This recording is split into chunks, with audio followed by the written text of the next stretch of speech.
Okay, let's get into it. So today pretty much went uh, the way we expected. Coming into today's session, especially if you watched out the weekly outlook and the pre-market plan coming into today, you're pretty well prepared. Um, but yeah, coming into today's session, like I said, as for SPY and Qs, if we can get over 744 on SPY, that was going to be the key line in the sand coming into today. We can get a push back up into 752, and if we reject that, we can just see sellers pretty much stay in control. And same thing for Qs, right? 722 is the key level. If we can get over that, we can see a push back up to the top of the range. Also, the PDH, which was unmitigated liquidity. Or if we reject that, we'll just see a pullback here in the overall market. And today, both those things pretty much played out on the dot. So you can see SPY was the main key level today regarding 744.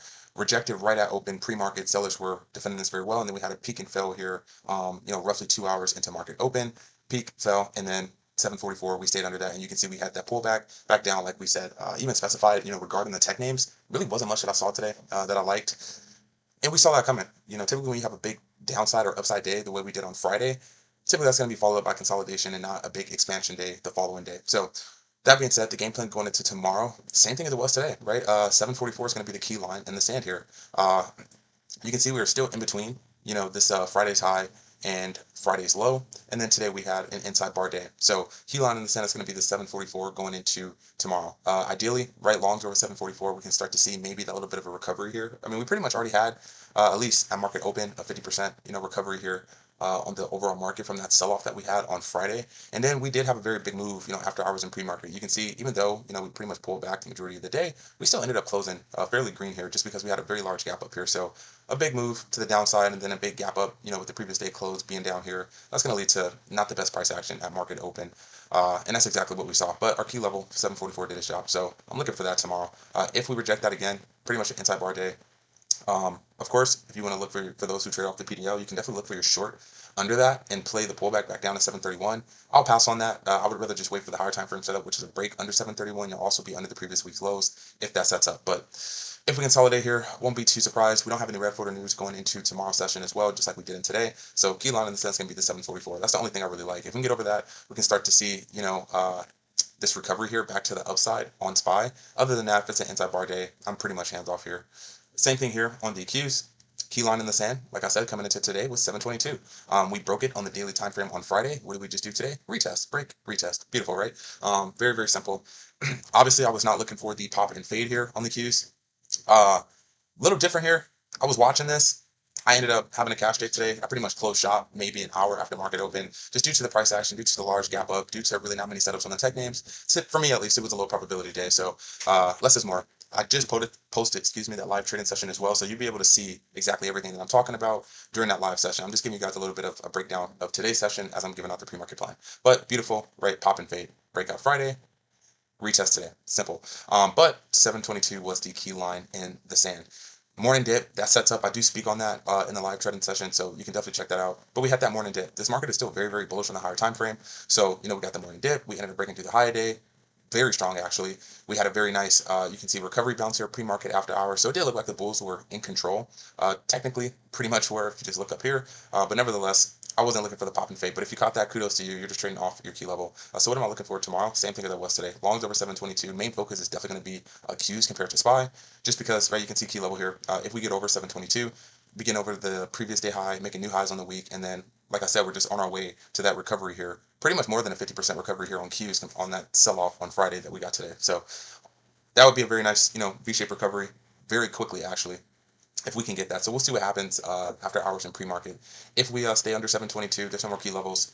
Like I said, if you're the trader who likes the PDH, you can definitely play that continuation, to the downside, just looking for that break and retest under the PDL, targeting the bottom of the range here. But for me, I'd rather just wait for my higher time frame key level. So I'm just looking for this tomorrow. If I don't get that, I'm most likely just hands off here on the Qs. The next key level on Qs, right, is this 696 to the downside. If you get under that, like I said, you're also under the previous week's lows, right? So that's a good indicator that price wants to continue lower. But we'll see what that looks like pre-market. Definitely, Tesla was a beauty today. Just our 395 being respected on the dot, right? If you look at that live trading session, you'll see exactly what I mean. So retested, 3 to 4 times here on the intraday. Beautiful, very strong relative strength compared to the overall market. So if you're able to catch that today, kudos to you. That wasn't really my game plan coming into today. It was an inside bar day, very neutral on Tesla. as we know, Tesla's price action is all over the place, but this is a trade that's definitely setting up. So what do I like about Tesla going into tomorrow? If this sets up, it's a break and retest over a weekly. You're over the previous day high. You're making new highs in the week. Confluences equal higher probability. So I definitely love this over 416 tomorrow. And, we'll see what happens after hours pre-market. Maybe we have, something regarding this war or whatever news comes out. I like shorts under 395. You're also under the previous day low, and you'll be making new lows on the week. So I'm actually very happy where Tesla is sitting right now.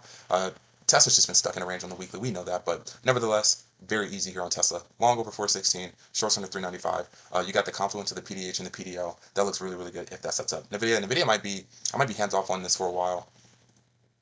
You can see just sitting in a range in a channel I specified and hit on the key level of 218.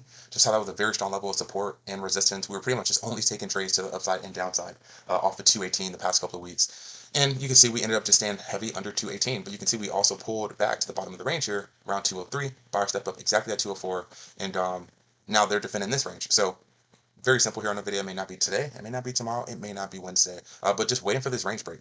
Waiting for this range break. Kind of stuck in a channel here. Low probability environment for me. Like I said, if you want to look over, play off the PDH and the PDL, by all means, mark them out, take your shots. Just know if you do short under this and you're looking for a quick scalp, so be it. But you are going short into a very strong demand area. So I would say your higher probability shot, just based on still bullish on the higher time frame, would be a long over the PDH. That's not something I'm really intrigued in. Not the best price action today on Nvidia as well, but like I said, that was expected after a very heavy, nice, trendy day on Friday. That's typically followed up by a very nice consolidation, and we had a very large gap up here on Nvidia as well coming into today's session. Previous day close is around here, around 205. You can see the very nice trend during pre-market. We opened up maybe $5. Yeah, $5, almost $11, gapped up, and then we ended up having a little morning dip and rip here. So as for me, really nothing here that I like tomorrow on Nvidia, unless we get this downside play under 203. Under 203, I like shorts. We're also under the previous day low and the previous week's low, but based on where Nvidia is sitting and how it looks, I'm probably won't even be touching this thing for the next 2 to 3 days. Apple, so yeah, Apple's interesting, man. Apple actually had a lot of relative strength here at market open compared to the overall market. So I was actually looking at Apple. I thought I was going to get over this 317. Didn't do it. Made new all-time highs. Took out those orders, swept that liquidity, and then literally rejected. I mean, if you look at this on the 1 minute, it just broke it to complete its objective. Fill those orders, sweep that liquidity, and then literally just tanked right after that. So we broke it by what, 40 cents, and that was all she wrote. And then we're all the way back down here at the bottom of the range. So coming into today, right, we knew we were looking for the range break to either side. This definitely happened later into the session. My alert ended up going off. I was like, what the heck just happened on my phone? I was like, dang, Apple just broke 307. But nevertheless, you can see we got that range break. So we know what we're looking for here. Obviously, you go to the higher time frame. So we broke the range. Today, we got the breakout. What are you looking for tomorrow? Pop and fade off at 307, because why? That's the retest. Or you're looking for a break and retest under 301. So Apple's fairly simple here. Pop and fade, 307, break and retest under 301. You're getting under the previous day's low, and you'll be making new lows on the week. And then, of course, you'll just treat in between 307 and 301 as your no trade zone. So fairly simple. Let your trade come to you. Looking for shorts under 307, shorts under 301. If we reclaim 307, I don't really care for it. Just very big inside bar day. To each your own. You could definitely look for it. Still bullish on the higher time frame. I'm good. I'd rather just look for the pop and fade off of that or break and retest under 301. Amazon. So Amazon completed its objective today. It wasn't the cleanest price action, but the game plan coming into today, right off the weekly outlook, was a break and retest under 248 for continuation lower. You can see we ended up getting under that 256, turning into resistance, and then we ended up breaking on Friday, 248, and you got the pop and fade off at 248. So if you're able to catch that, kudos to you. All you got to do is look left. Very strong key level here. So what are you looking for? Well, just continuation now. Back down to 236. So if it sets up tomorrow, you can definitely look for another shot, off of 248. If you want, you can look for the reclaim here over 248. If it's very strong and very bullish, buyers are in control, targeting 256. T strong. As I always say, it's okay to go into the day with a bias, just never marry a bias. But right now, bears definitely look like they're in control. I spoke on this, I hit on this on the weekly outlook, pretty much just double top up here on the weekly time frame as well, and now we're making our way back down. So for me, the higher probability shot that I do like is this pop and fade off of 248 here on Amazon. And what else are we missing? Google. So Google had a fairly strong pre-market look as well. Didn't set up. You can see Google still inside bar week as well, pretty much sitting dead smack in the middle of that. So longs over 370. If that sets up, you'll be over the previous day high, and then of course right shorts under this 351 to weekly level. You'll also be under the previous week's low, which means like this price is likely to continue lower. So if that sets up, that's a good shot there on Google. Let's go here on the 1 hour. right? And you can see, very nice downtrend. Do got I hit on this, right? We have this bull flag setting up here. We ended up breaking that trend on, what was that, Thursday? And then you can see how strong 370 has been. We pushed up into this thing about, what, 3 times? And every time we do, sellers are pushing this thing back down. So as of right now, you're going to treat 370 and 351 as a no trade zone for obvious reasons, and just wait for that range break to either side. So hope this helps. Hope you guys started the week off fairly well. As for me, my main things that I'm really focusing on tomorrow is definitely going to be Qs. Qs looks really good. If Qs can get over the 722, that's going to be like my primary focus. And then obviously for our tech name, Tesla, right? If Tesla can get over 416, this looks beautiful.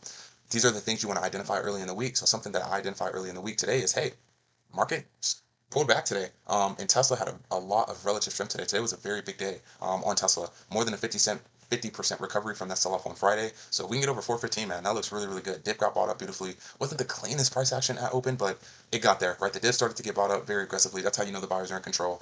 And like I said, it has relative strength compared to the overall market. So if you caught that, kudos to you. And then, funny enough, Apple's been on the radar lately. I don't really trade Apple too much, but it's definitely been on the radar lately. So Apple, really easy here, just based on how it closed on the daily. Continuation, right, to the downside. We got that range break, so can we get under 301? And then, of course, if we do gap under 301 coming into tomorrow, what are you looking for? The pullback short, pop and fade, same difference off of 301. Or if it's very strong to the downside, then you're just looking for the break and retest under 295 for that continuation lower. So hope this helps, and I will see you guys in the morning.